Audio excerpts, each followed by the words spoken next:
بسم الله الرحمن الرحيم. الحمد لله رب العالمين، والصلاة والسلام على أشرف الأنبياء والمرسلين نبينا محمد وعلى آله وصحبه أجمعين. My brothers and sisters in Islam, Assalamu alaikum wa rahmatullahi wa barakatuh. I welcome you all in our 19th session in the series commentary or sharh al-Muqaddimah Al-Aajuroomiyah, the first textbook one has to study when learning Arabic grammar. Alhamdulillah, we got to a point where now we are studying Al-mamnūዕ min aṣ-Sarf. And before I begin, I would like to give you a small 1 minute, 2 minutes reminder of the importance of intention.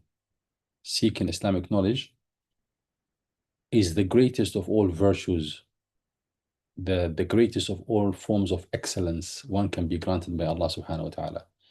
And Allah will not grant this to anyone. Allah will only grant it to those who intend to do well with it. They have the right, their heart is in the right place. They know why they are seeking Islamic knowledge.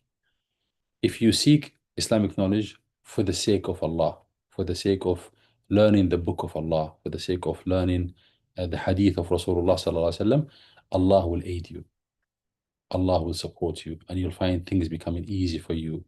Obstacles will be removed from your path.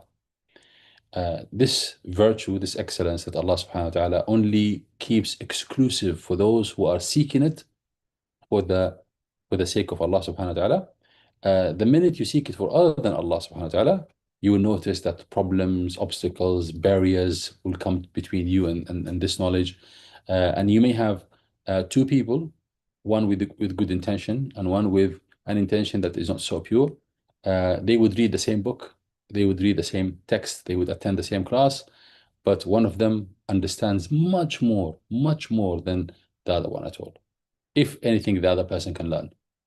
Allah will open your heart, Allah will make you see things, see through things, you know. Whereas if the intention is not right, one, you will be on your own. Two, you won't be able to make sense of things.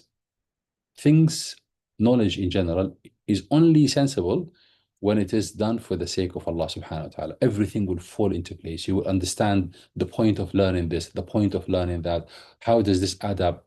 How does this join to this? How does this concept relate to this other concept?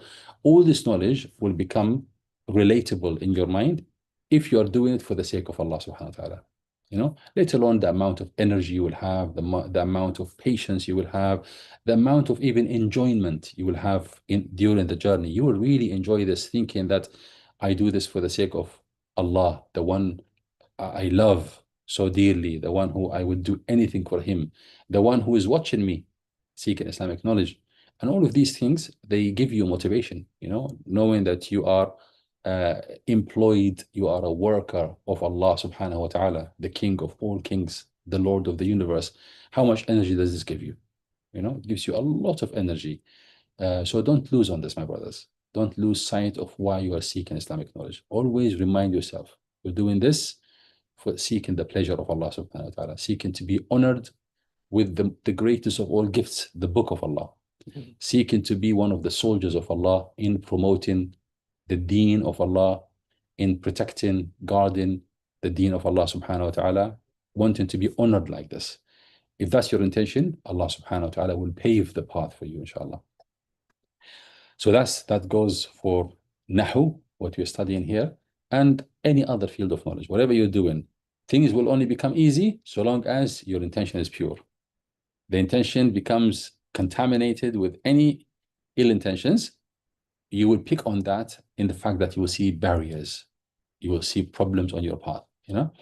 So always remind yourself, intention, intention, intention. All Allah wants from you is intention, you know, because Allah knows that you are powerless. You are powerless unless Allah gives you the power, right? So what does he want from you? Just intention. Really want to please Allah subhanahu wa ta'ala, and then he'll take care of the rest. So good intention and dua, everything will be taken care of, inshallah. That's all I wanted to say at the beginning. So now I'd like to continue with you what we started the previous week. So I'll share my screen. Inshallah. This is the document that we are studying. I hope everybody can see this document. We got to this point here. I will quickly go through what we covered up until this point, inshallah.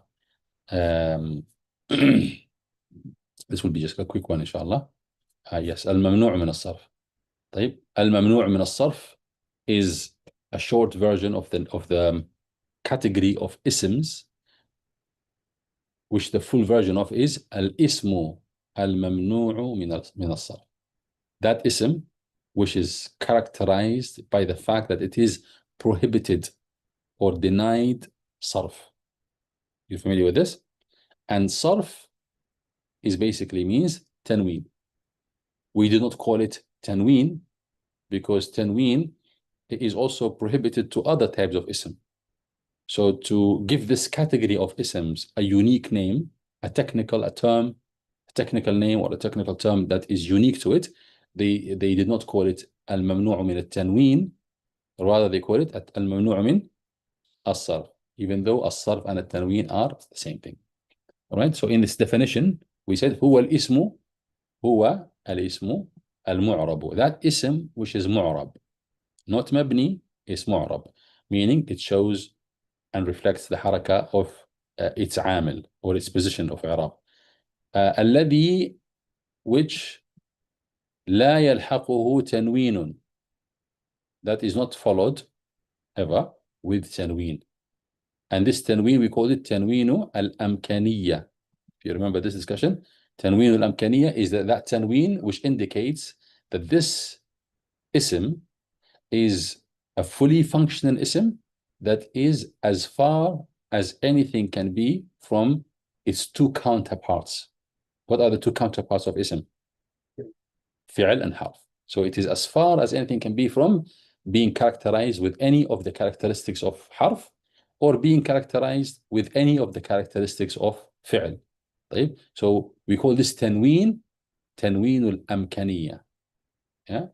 Sometimes they call it tanween al-tamkeen, which is not an accurate terminology. Al-amkaniyah is to show that it is in the furthest spectrum of isms, as far as any ism can be from any of the attributes of harf or fi'l. فالذي, we said الذي, ذلك الاسم المعرب, هو الاسم المعرب الممنوع من الصرف, is that ism which is mu'rab, which is not followed, never followed by tanween or kasr. Neither tanween nor kasr will ever be at the end of that word. And these two will make this ism not in the furthest point of the spectrum of asma, meaning is not as far as anything can be from the characteristics of harf and the characteristics of fi'l, right? If it had tanween, you know, tanween distinguishes ism, صح? One of the signs of ism is tanween. So losing that as one of its signs, meaning it's lost one of the basic attributes of an ism. And kasr as well. Kasr is one of the attributes of ism. With ism, you can distinguish between fi'l and harf. Fi'l and ism. Fi'l will never have kasra at the end of it, right? So ism having kasra will make it very distinguishable from fi'l. And the fact that it is also mu'rab makes it distinguishable from harf. So losing tanween and losing kasra make it somewhat closer to the fi'l. Right? And because of that, it's not it doesn't have tanween al-amkaniyah, basically. This is something we've covered last week, and I hope this was clear to all of you. This is only a revision. Also, we spoke about al-asma al-mamnūʿa min al-tanween, the isms that are usually denied tanween. We said one of them is al-mu'arraf, al-ism al-mu'arraf bi-al. When the ism is in a state of definiteness, in a state of ma'rifah, it will have al at the beginning of it, or one, yeah, it could have al at the beginning of it. And when it has al and tanween cannot coexist with an ism. Remember, tanween indicates indefiniteness, whereas al indicate the state of definiteness, right? So they cannot coexist, al and tanween, at the same time. So al-ism al-mu'arraf bi al, that ism which is in a state of definiteness because of al, that ism is denied what? What shall we say? Denied sarf? Tanween. Denied tanween. Huh? So we can call it denied tanween. Al-ismu nakira al-mudaf. That ism which is nakira, indefinite, we should usually have tanween on top of it. But when it's become part of an idafa structure, the fact that it is a part of an idafa structure makes it what? Makes it lose its absolute form of indefiniteness. So the tanween will remain in an ism that is nakira, meaning in a state of indefiniteness, if it's in the absolute form of indefiniteness. Right? If it loses that indefiniteness or absolute form of indefiniteness, either becoming definite or defined by al or the like, or by being attributed, by being assigned idafa to another ism that is nakira. In both cases, it would lose its absolute form of indefiniteness, and as such, it would lose the tanween. Right? You're clear about this, huh? So that's the second type of ism that is denied tanween. The third one, which is our topic in this chapter, al-ismu al-mamnūʿ min aṣ-Sarf.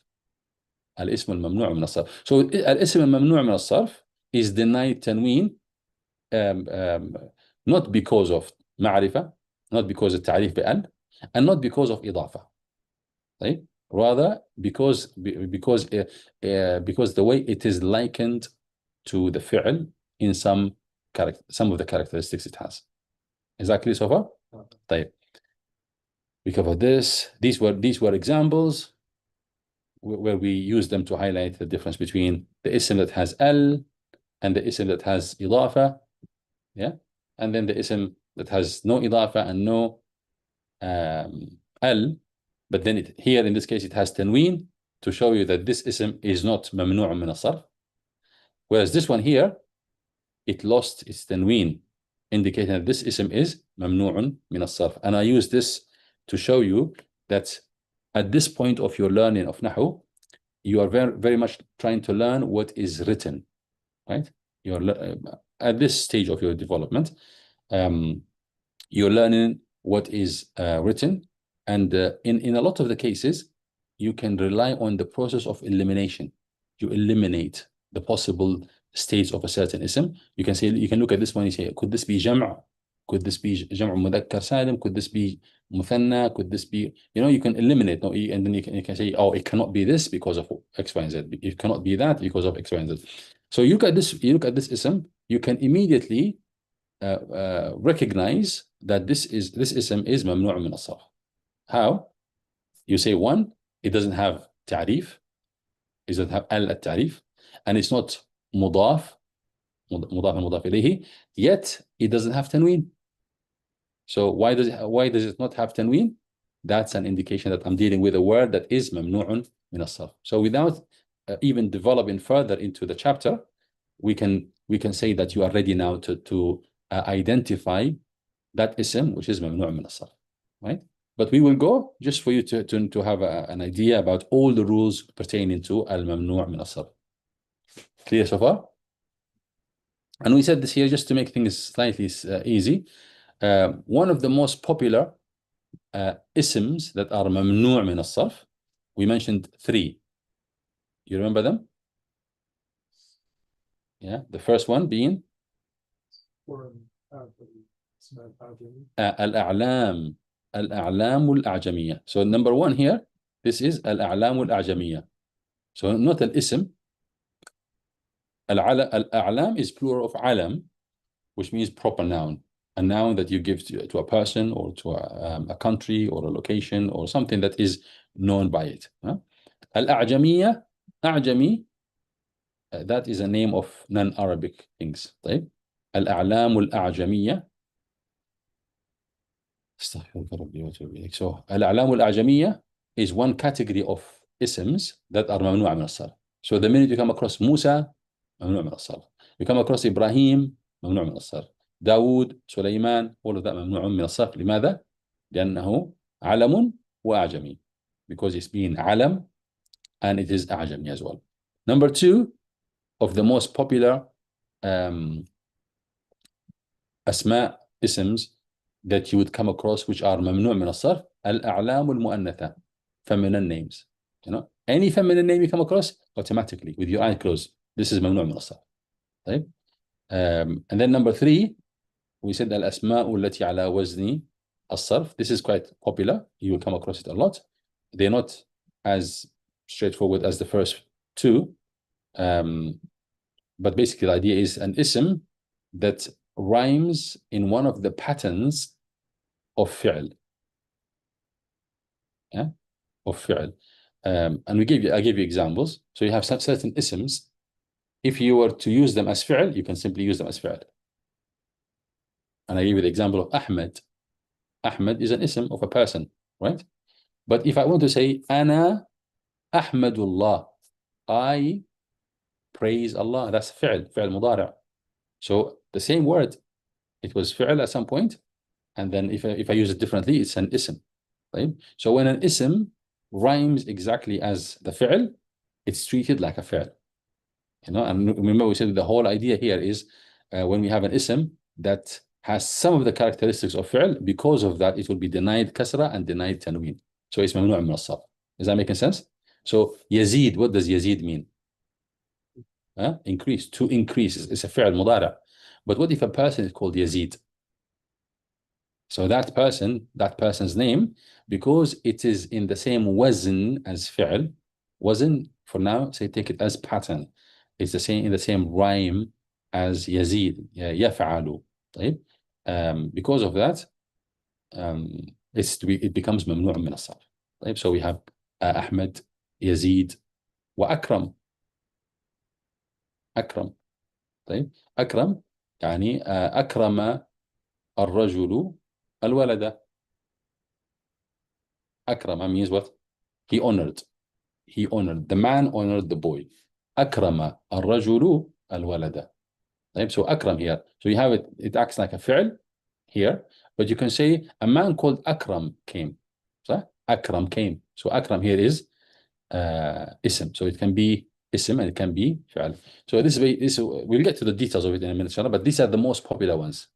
So these are the things that you have to keep an eye for. And if you know these 3, everything else will become easy afterwards.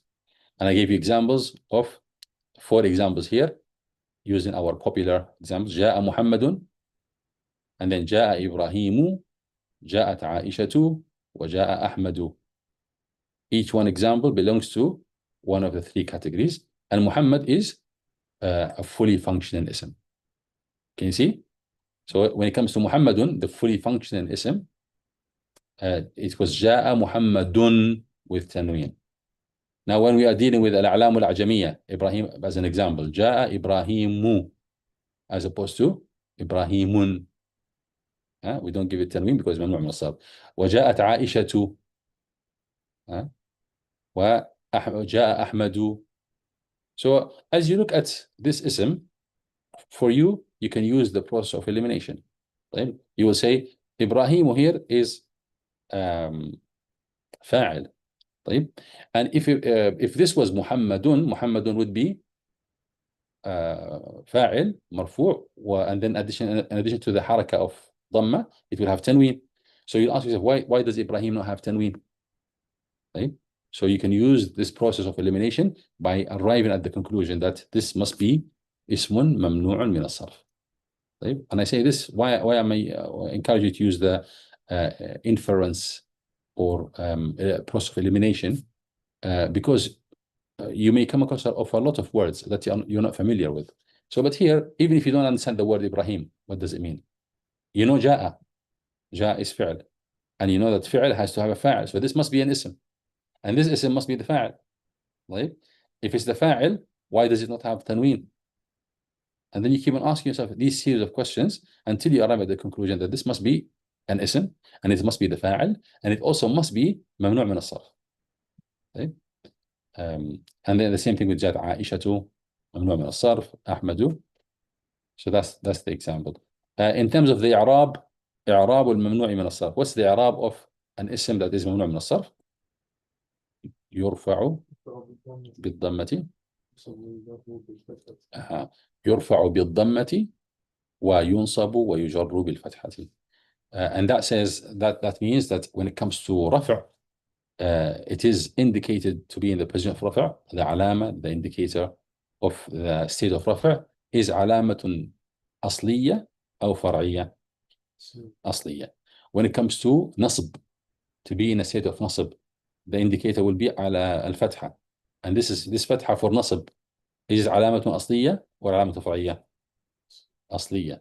Which means in these two cases, you don't have to explain why is it marfu' wa alamat raf'ihi ad-damma and why is it mansub wa alamat nasbihi al-kasra. However, when it comes al-fatha. However, when it comes to al-jar, طيب, you will say علامة جره al-fatha, and instead of the primary or al-asliya, the default indicator of jar, which is kasra. طيب, now we're dealing with what? Fatha.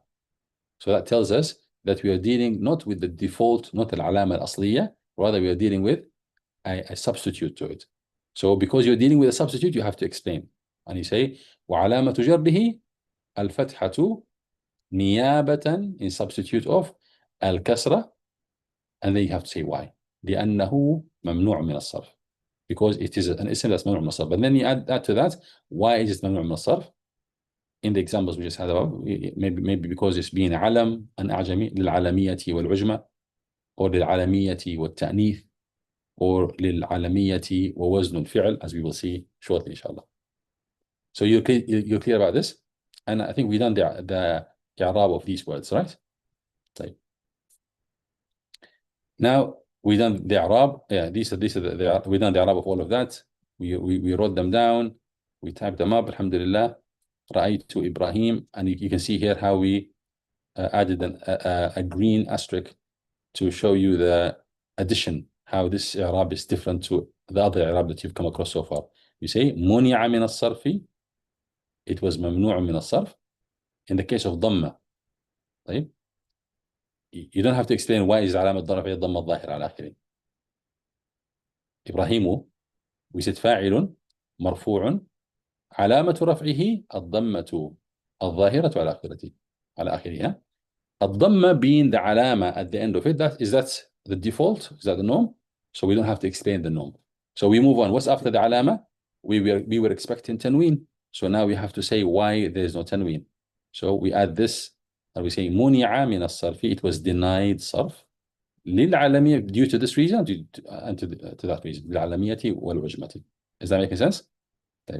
Like I said, all of this is just revision. When it comes to the nasb, the same thing. علامة نصبه الفتحة الظاهرة على آخره. No explanation was needed here. But then what we had to explain is why is there absence of tanween. طيب, so we said منع من الصرف للعلمية والعجمة. منع من الصرف يعني it is denied صرف, but this can be variable. In this particular case, it's علمية والعجمة because we're dealing with Ibrahim. طيب, سلمت على إبراهيم. Now we have to explain two things now with Ibrahim. Salman, do you know what two things we have to explain when it comes to Ibrahim in this sentence?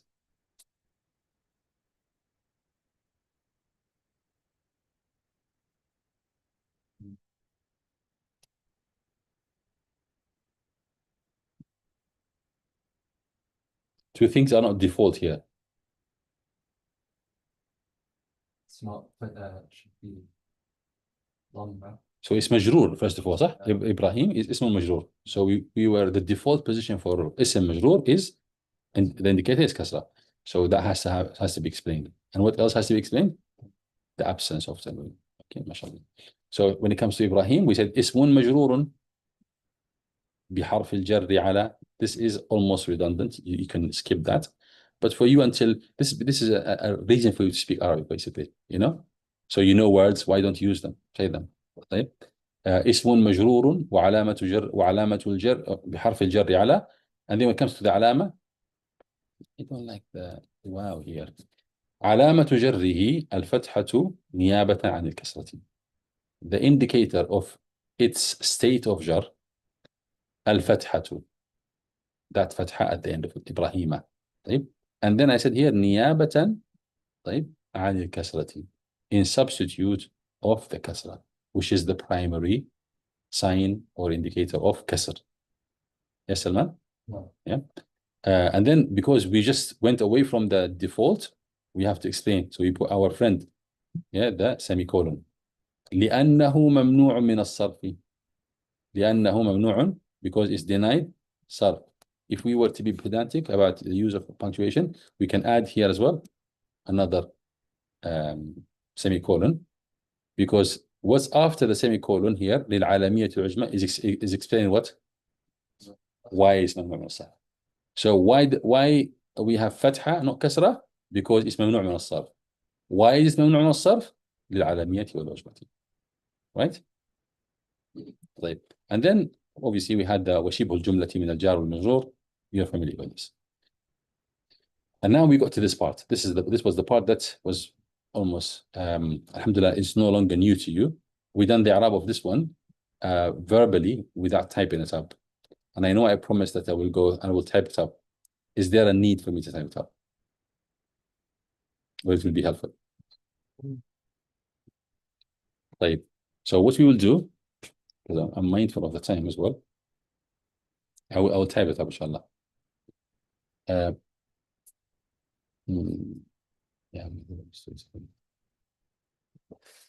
Okay, let me do it verbally. طيب. And then I will do the typing up later on to save the time of the class. Huh? So محمد, who can do the Arab of محمد? Salman? مبتدأ Uh-huh. مرفوعا مبتدأ مرفوع. بالابتدائي. Yes, you can say بالابتدائي to enhance your understanding of the logic of Nahu. But because you called it مبتدأ, it has ابتداء inside of it. So بالابتدائي becomes redundant. Like when we said فاعل مرفوع بالفعل. That بالفعل is already in the word فاعل. So بالفعل becomes redundant. So here you could say مبتدأ مرفوع بالابتداء. But if you want to skip it, you can say مبتدأ مرفوع, and you don't have to say the عامل. But be in your head mindful that there is always عامل. So go ahead, tell me without saying that added word.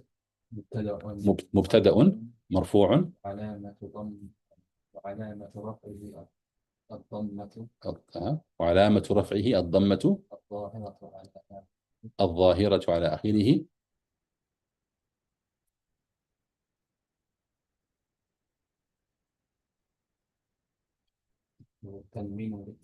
والتنوين للتمكين. We said this word is the word that is used in most books. طيب. The more precise word للأمكانية. But we use والتنوين للأمكانية to indicate that this فعل is fully functioning and is as far as any اسم can be from حرف فعل. This أمكانية متمكن للغاية يعني. But if you say للتمكين is fine. So والتنوين للتمكين. طيب. And then عالم خبر. So we're doing this one now. خبر مرفوع علامة رفعه الضمة الظاهرة على آخره. وعلامة رفعه الضمة الظاهرة على آخره والتنوين للأمكانية والتنوين للتمكين. Very good. ما شاء الله. إبراهيم بسام. إبراهيم مرفوع علامة رفعه الضمة الظاهرة على آخره منع من الصرف للعالمية والعجمة. Excellent. ما شاء الله. مبتدأ مرفوع وعلامة رفعه الضمة الظاهرة على آخره منع من الصرف للعالمية والعجمة. Excellent. ما شاء الله. Anyone who's watching online and they don't understand what we're talking about here, this means that you've jumped some classes. If you don't understand what we're talking about here, you've jumped some classes, or you listen to them, but you have not fully grasped what we said in earlier classes. So go back to these classes and listen to them. طيب. كريم خبر مرفوع علامة رفعه الضمة الظاهرة على آخره التنوين للأمكانية. ما شاء الله. تمكين للأمكانية. Excellent. Now these are basics forms of جملة اسمية. These are the more complex forms of جملة اسمية. Complex in the sense that instead of having one word representing the khabar, we have a sentence, right? And here as well, we have a sentence representing the khabar. Yes? Is everybody okay? No. Yeah. In the first example, I gave you a sentence that is jumla fi'liya. And in the other one, I gave you a sentence that is jumla ismiya, and jumla fi'liya. In the fourth example, here in this one, I gave you an example where the khabar is jumla fi'liya. Very good. So we're going to begin. And we said, how are we going to do it? We will do the Arab of this sentence as if it's a standalone sentence. And then once we've done that, we will say, والجملة الاسمية في محل رفع خبر لأحمد. Yeah, خبر لأحمد. طيب, who can do this sentence for us?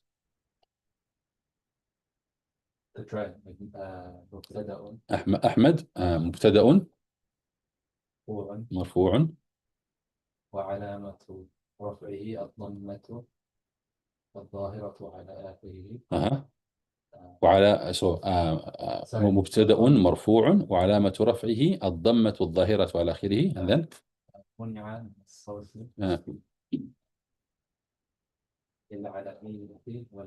للعالمية والعجمة. Excellent. ما شاء الله. Moving on. Now here it is very important that you pick up on how many words you have. If you don't pick up on the fact that these are two words, your whole Arab will be messed up. So here we know that we have two words here. Ibnatun, that's one word. It should be ibnatun with tanween. But when we done idafa, now we have ha here. The tanween from ibnatun was removed, and now we have this as mudaf ilayhi to it. Yeah? Anyone confused? Put your hands up, please. Huh?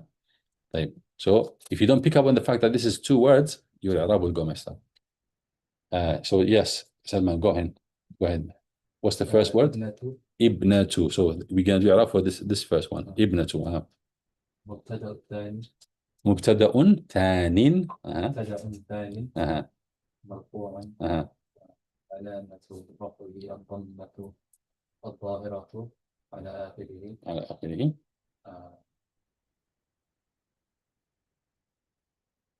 وهو مضاف. Yeah, very good. وهو مضاف. I remind you that we say this word to indicate why is it not with tanween, صح?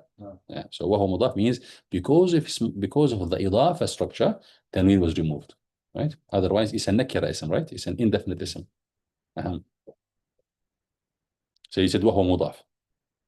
And then the ha here, this ha, I know I haven't done ضمير as a proper chapter, but I'm sure you remember what we said about this one. ضمير مبني على الضمة لا محل في محل رفع. في محل رفع. في محل جر. في محل جر. Excellent. في محل جر. في محل جر.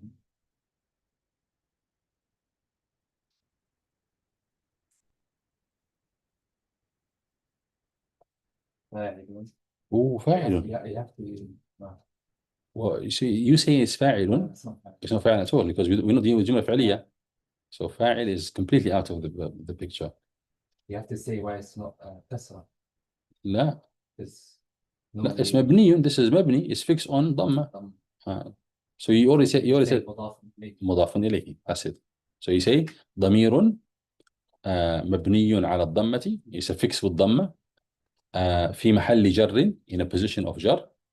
And then you can say either بالإضافة or مضاف إليه. مضاف إليه is better because you said the first one is مضاف. Now this is مضاف إليه. Very good. زينب. Just before you progress, saying it's مضاف إليه, what else is this statement saying other than it is a structure of مضاف إليه? Who can remember? When we call this ha مضاف إليه, right? We are already stating that this is the reason why the previous word did not have tanween, and the fact that the previous word is assigned to this one, to the second one, yeah? In this idafa structure. But what else are we saying? Something significant for you guys to remember. It's not a main component of a sentence. It is only majroor, dragged and under the arm of ibnatun. So when it comes to جملة اسمية, we are saying, don't look at this ism and expect it to be the khabar. So this is what we are saying. You get that, Salman? Yeah. So be mindful of this. Yeah. When you say something is majroor, meaning it is not play, it's an ism that is not playing a major role or a major component in the sentence we're dealing with. Very good. So this, our sentence here is jumla ismiya because it began with ism marfu'. So you're reminding yourself and the person listening to your analysis, your grammatical analysis, that this, although it's an ism, but it's not my khabar. Yeah. So my khabar is still to come, is still ahead to come. Yeah. Very good. And then here Zainabu. زينب خبر Mhm. مرفوع مرفوع. وعلامة رفعه الضمة الظاهرة على آخره. Very good. منع As in, let me just repeat for the audience. خبر للمبتدأ الثاني. خبر للمبتدأ الثاني مرفوع وعلامة رفعه الضمة الظاهرة على آخره. Yes. We said خبر للمبتدأ الثاني. Whenever there's confusion, you have to make sure that you remove any confusion. There's a possibility that you may be saying it's خبر for the first مبتدأ.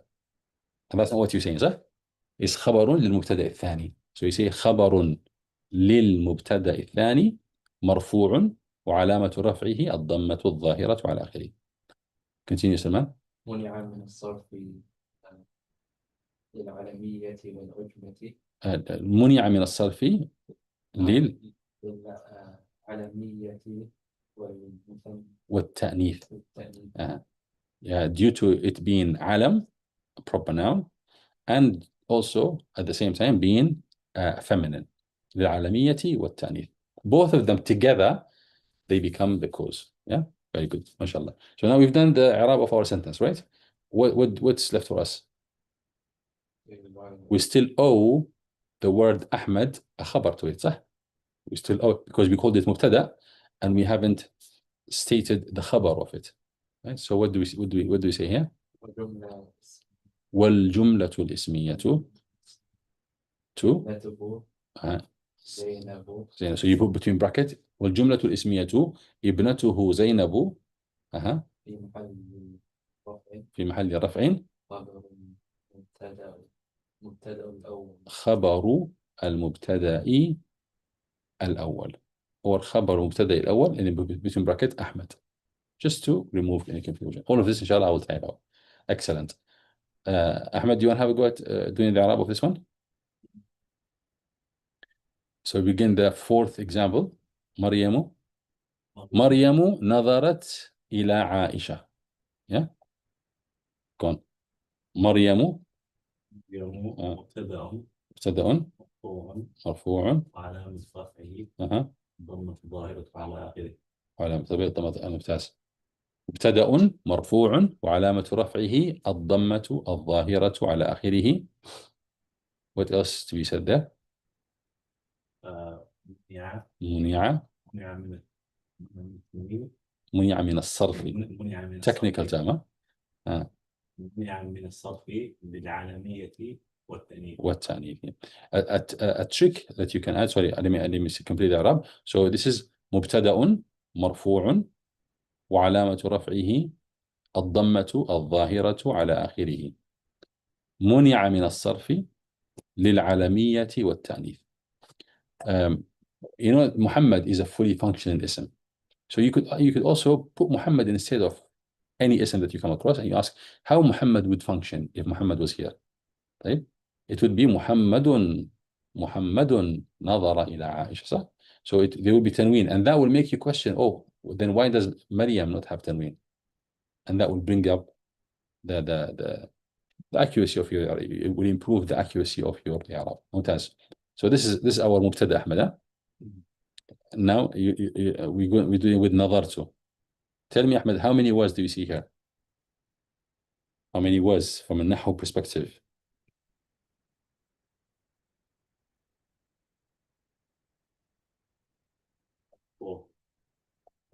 Five, including the ضمير. Yeah, so including the ضمير here, 5. طيب, very good. Go on, Ahmed. Do the Arab of the first one. The first one being now نظر. That's our first word, which happens to be what? فعل ماض. A فعل. What does it mean? means To look at something. yeah. To look at something.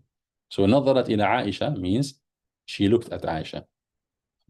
So نظر, the Arab of نظر is what? فعل ماض فعل ماض مبني مبني على الفتحة مبني على الفتح مم. له من الإعراب. لا محل له من الإعراب because it's فعل ماضي صح؟ فعل ماضي is always لا محل له من الإعراب. Okay. Second word. Yeah. فالتاء حرف لا تاء التأنيث تاء التأنيث حرف مبني حرف مبني على السكون لا محل له من الإعراب. very good. You see التاء تاء التأنيث حرف مبني على السكون لا محل له من الإعراب. Very good. ما شاء الله. And now if you progress to إلى you can see that this is جار ومجرور. And before you progress you need to establish where is my فاعل صح؟ And you couldn't see any اسم مرفوع after نظرت صح? So that will tell you that the اسم that's the فاعل is ضمير مستتر. Yeah. So how do you do? You say والفاعل. والفاعل ضمير مستتر تقديره هي. ما شاء الله. Anybody confused about this part? Yeah. أحمد إلى حرف جر مبني على السكون لا محل له من الإعراب. Excellent. إلى حرف جر مبني على السكون لا محل له من الإعراب. عائشة اسم مجرور وعلامة جره الفتحة الظاهرة على آخره لأنه ممنوع من الصرف. لا طيب يصير عوضا عن الفتحة نيابة عن الكسر. نيابة عن الكسرة لأنه ممنوع من الصرف ومنع من الصرف شيء لأنه ممنوع من الصرف. and then you say directly للعالمية والتأنيث. Yeah. So let me say it one more time. اسم مجرور وعلامة جره الفتحة نيابة عن الكسرة لأنه ممنوع من الصرف للعالمية والتأنيث. Yeah. And then what's left for us? وجملة الفعلية. So we done these two, we done them individually, right? So now we treat them as a phrase. شبه الجملة. Yeah. وشبه الجملة من الجار والمجرور متعلق بنظر. وجملة الفعلية لا sorry the first one here. وشبه الجملة. So this is شبه جملة meaning semi-sentence or phrase because it consists of more than one word but it's not a fully meaningful sentence. It's not one word. So what do we call it? شبه جملة. So وشبه الجملة من الجار والمجرور meaning that شبه جملة that is made up of الجار والمجرور. شبه الجملة من الجار والمجرور متعلق is clinging for meaning to what word? متعلق بنظر أو بالفعل نظر. طيب. And I said to you what this means. It specifies نظر a little bit more. Very good. And there is a rule that any jar ومجرور grammatically if you remove it from a sentence the sentence will still stand, right? Because jar ومجرور شبه جملة are always supplementary components. They're not main components. So the sentence would stand without them. So if you want to simplify a sentence for yourself, right, for whatever reasons, if you want to simplify, you can temporarily remove al-jar wal-majrur. That will make the sentence more clear to you. Right? So for example, if I want to figure out, if I'm looking at this sentence, I say this is جملة فعلية. Where is my fa'al? Where is my fa'al? Where is my fa'al? And I see like a cluster of words in front of me. So to simplify my sentence so that I can arrive at the conclusion that my fa'al is a hidden ضمير, what I will do, I'll say, okay, this, I know this is jar majroor. So what I'll do, I'll just remove it. I remove it now. That will leave me with this conclusion that there must be ضمير مستتر here. صح? Exactly. So use this notion of removing الجار والمجرور. طيب. Whenever you feel that the sentence is too what's the word, intertwined or complicated for you to see what's going on, to see what is happening, just keep on removing your jar or majroor, and then the basic structure of the sentence will become clear to you. Yeah, very good. So now we've done al-jar or majroor. What's left, Ahmed? Now we need to deal with the khabar of Maryam. So what do you guys say? والجملة الفعلية نظرت والجملة الفعلية والجملة الفعلية نظرت إلى عائشة والجملة الفعلية نظرت إلى عائشة في محل رفع خبر